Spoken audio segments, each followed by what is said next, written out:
আপনারা দেখছেন SM news Bangla. ধর্ষণ চেষ্টা মামলার ২.৫ মাসেও গ্রেফতার হয়নি আসামি। মোহাম্মদ মিরান মাতব্বরের তথ্য ও ভিডিও চিত্রে দেখুন বিস্তারিত। আমি গ্রাম পুলিশ শিউলি আক্তার ৭ নং আলগিনের ৯ নং ওয়ার্ড গ্রাম সোনাখোলা থানা বাঙ্গা জেলা ফরিদপুর। ৫টার দিকে বাড়ি আসি, তখন জোর জবরদস্তি এসে আমি দেখি আমার বাড়িতে কেউ নাই, আমার মাও নাই। তারপর ঘরের দরজা দিয়া ভিতরে একটু শব্দ, মানে আফরাতফরি। ভাঙ্গা উপজেলার আলগি ইউনিয়নের সোনাখোলা গ্রামের শিউলি আক্তারের মেয়েকে ধর্ষণ চেষ্টা মামলার ২.৫ মাসেও আসামি গ্রেফতার করতে ব্যর্থ হয়েছে ভাঙ্গা থানা পুলিশ। উল্টো আসামি পক্ষের হুমকি। মামলার এজাহার সূত্রে জানা যায়, গত ২৬শে আমি গ্রাম পুলিশ শিউলি আক্তার ৭ নং আলগিনের ৯ নং ওয়ার্ড গ্রাম সোনাখোলা থানা বাঙ্গা জেলা ফরিদপুর। ৫টার দিকে বাড়ি আসি, তখন জোর জবরদস্তি এসে আমি দেখি আমার বাড়িতে কেউ নাই, আমার মাও নাই। তারপর ঘরের দরজা দিয়া ভিতরে একটু শব্দ, মানে আফরাতফরি শব্দ শুনে আমি ভিতরে যাই। আমার মেয়েকে জোরে লামিয়ে বলে ডাক দিই, লামিয়া তুমি কোথায়? তারপর ভিতরে আমার মেয়ের হাত পা বাঁধা ছিল, মুখ আটকানো ছিল। তারপর আমি ডাক দেওয়ার পর হাত পা ছেড়ে দেয়, মুখের থেকে হাত সরাই ফেলে।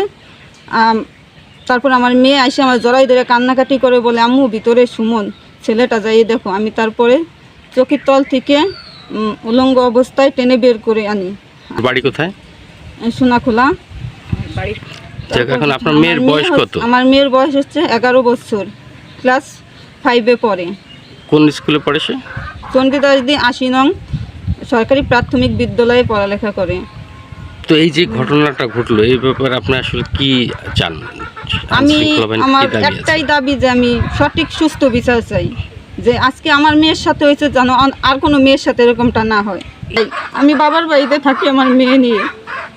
আমার মেয়ের যখন ১.৫ মাস বয়স, তখন আমার ডিভোর্স হয়ে যায়।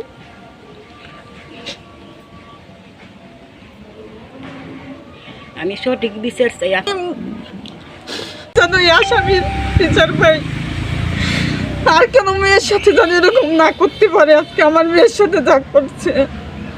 বাড়ির পাশে, ওনার পাশে গেছি আমার বাড়ি, আমার মাইয়ে গেছে অফিসে ৯টার সময়। আমার নাতিন আমি ফিরে গেছি। নাতিনের নাম কি?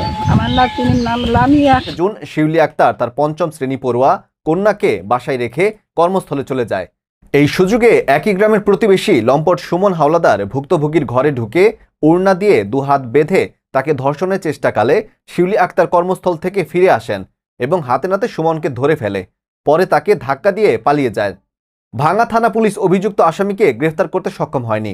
প্রতিপক্ষের হুমকি আর প্রতিবেশীর উপহাসে এখন আমাদের গ্রামে থাকাই দুষ্কর হয়ে পড়েছে। আমার মেয়ে যদি হতাশাগ্রস্ত হয়ে কোনো দুর্ঘটনা ঘটিয়ে ফেলে, এর দায় কে নেবে? আমি আইন শৃঙ্খলা বাহিনীর কাছে সঠিক বিচার দাবি করছি। ভাঙ্গা থানার ভারপ্রাপ্ত কর্মকর্তা মোহাম্মদ মুকসেদুর রহমান বলেন, আমরা আসামি ধরার চেষ্টা চালাচ্ছি।